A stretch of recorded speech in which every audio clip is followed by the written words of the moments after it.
rhythm of the unseen sphere. The madrasa of Sunka ul-Sadi Tikiyat ul-Mawlaweya.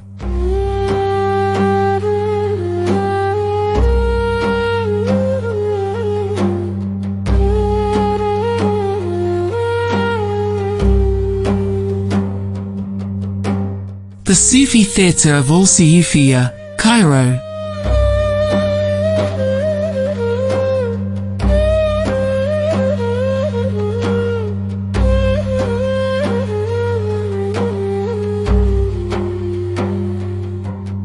I have always believed that history does not pass away, she merely learns to step quietly into the corners of our vision.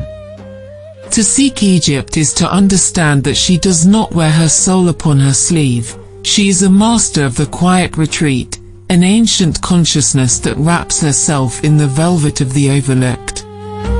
She guards her heart behind heavy, iron-studded doors, deep within labyrinthine alleys where the very air feels thick, smelling of centuries-old cedar, crushed coriander, and dried stone. Here, on a narrow street whose name still echoes with the ancient making of swords, she has hidden something entirely soft, a secret pulse that speaks not of human conflict, but of total, exquisite surrender. She has watched empires rise like dust storms and settle just as quickly into her soil, yet she remains, unmoved, holding her breath in the dark corridors of Al-Sufiya.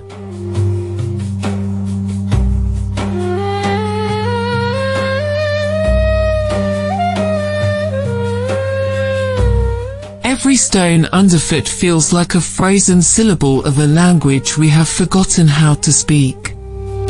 I find myself tracing the rough contours of masonry that has outlived the names of those who cut it, feeling the small, cold fractures where time has pressed its weight. This street does not merely exist in space, it exists in layers of deep, suffocating time, where every modern footstep strikes an echo from a world buried 3 deep beneath the asphalt. To walk here is to skin one's knuckles against the raw, unvarnished truth of endurance. She offers no easy hospitality, no shallow beauty to the casual traveler, but demands instead a willingness to get lost in her shadows, to become small in the presence of her terrifying longevity.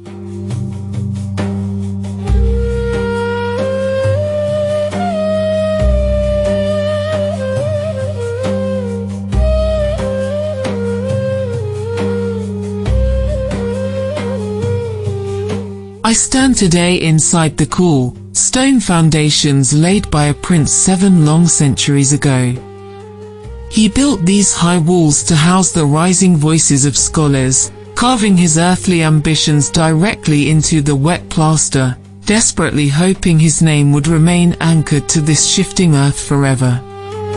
But Egypt has a patient, sobering way of rewriting the proudest intentions of men. She cast the ambitious prince out into the cold margins of oblivion, leaving his grand monument behind to become a quiet sanctuary for wanderers and strangers from distant lands. Beneath the very floor where I tread, an older, darker river of time runs unbothered, the cold, forgotten water of a well dug deep into the bedrock before these streets even possessed a name. She absorbs every passing empire, every brief and roaring dynasty, folding their triumphs and their failures into her skin like deep, elegant lines on a weathered palm.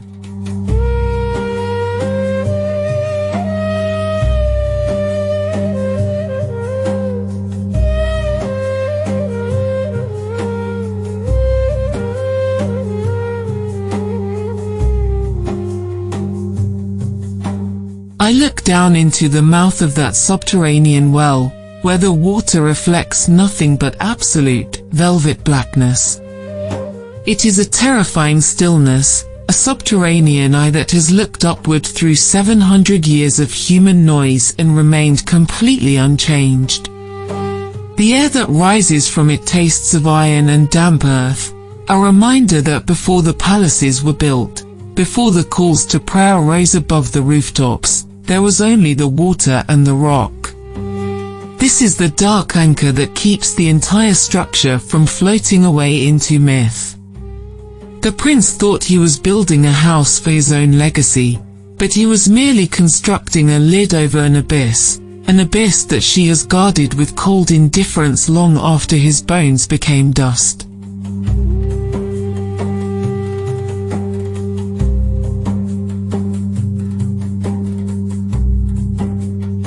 And then, without warning, the heavy stone opens completely into warm wood. The claustrophobic Mamluk fortress yields its crown to the open Ottoman sky. This is the Semaa Khana, the house of listening, a vessel built specifically to capture the sound of the uncreated. I feel an immediate, heavy stillness here, a living silence that seems to vibrate with the phantom energy of old, ecstatic motion. For hundreds of continuous years, this polished circular stage was the axis of a quiet, internal revolution that shook the soul without moving a single stone.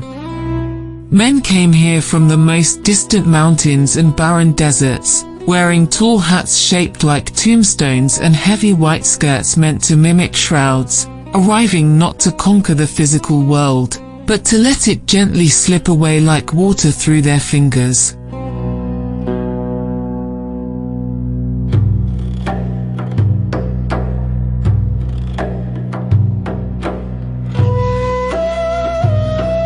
The transition from stone to wood is an awakening of the senses, a soft friction under the palms where the rigid gravity of the fortress suddenly dissolves into a fluid, breathing architecture.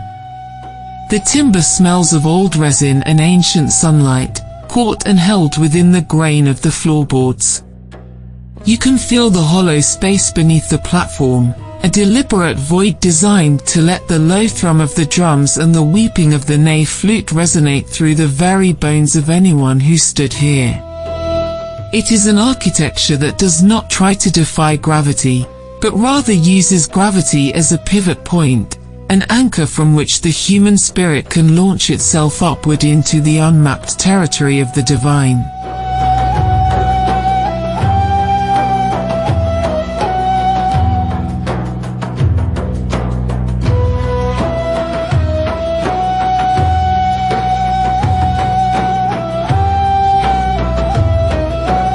I look up into the gloom, and the ceiling ceases to be mere architecture. It reveals itself as a permanent invitation to the sky. 12 massive pillars hold up a painted heavens, an indigo vault where pale birds, frozen forever in mid-flight, circle an invisible, untouchable center. The dervishes spun on the wooden floor below, their left feet pinned to the earth like an unmoving truth, while their right arms reached desperately upward for the infinite. They sought to become exactly like these painted birds, lightweight, translucent souls entirely unburdened by the cruel gravity of the human flesh.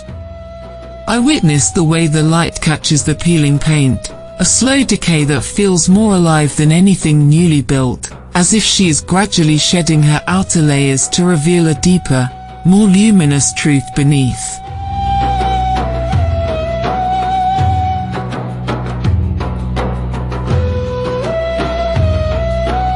Those 12 pillars are like old sentinels standing at the edge of the known world, their bases rooted in the heavy, temporal realities of Cairo, while their capitals support a dream of the cosmos. The paint on their surfaces is flaking, dropping like miniature leaves of gold and azure onto the floorboards below, a slow-motion rain of color that has been falling for over a century. Each crack in the plaster is a vein of memory, a historical fracture where the sunlight enters and exposes the bare, honest wood beneath the pigment. The birds above do not fly away because they have found their destination. They are suspended in the perfect equilibrium of a search that has finally ended, trapped in a beautiful, everlasting orbit around a truth that cannot be uttered.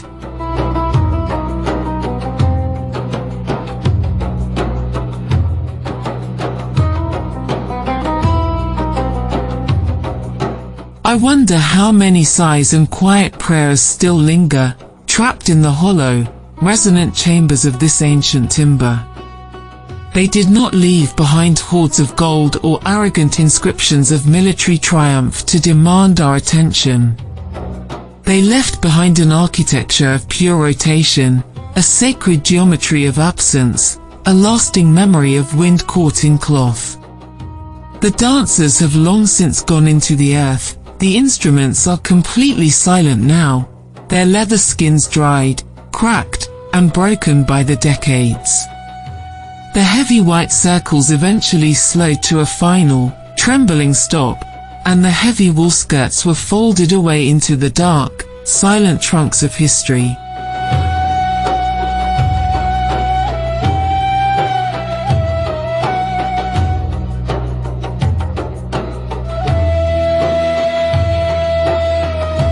If you close your eyes and listen to the heavy silence of this room, you can almost hear the phantom rustle of that wall, a sound like a low wave breaking against an empty shore.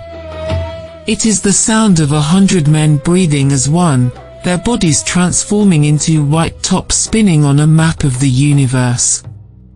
They did not build these walls to keep the world out, they built them to spin the world until it became a blur, until all distinctions between the self and the other, between the earth and the heavens, were completely erased in the heat of their motion. What remains now is the heavy, saturated air of their departure, a space that feels crowded with the ghosts of their longings, an empty stage that still carries the indentation of their collective surrender.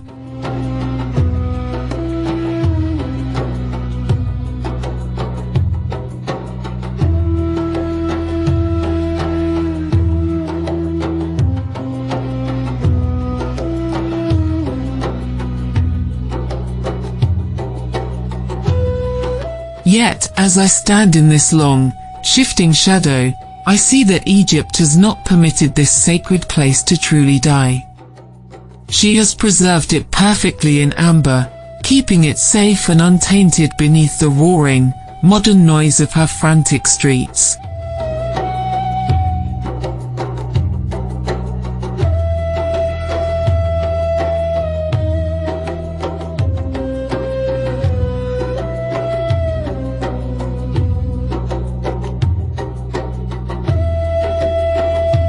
The Great Theater remains entirely empty, but it is not vacant, it breathes with the anticipation of a presence that never truly left. It stands as a solitary, beautiful reminder that beneath our frantic, linear lives, there is a deeper rhythm that remains circular, eternal, and deeply at peace. She keeps the key to this room hidden in the folds of her dress, waiting for those who know how to listen to the silence she has so carefully cultivated through the age of men.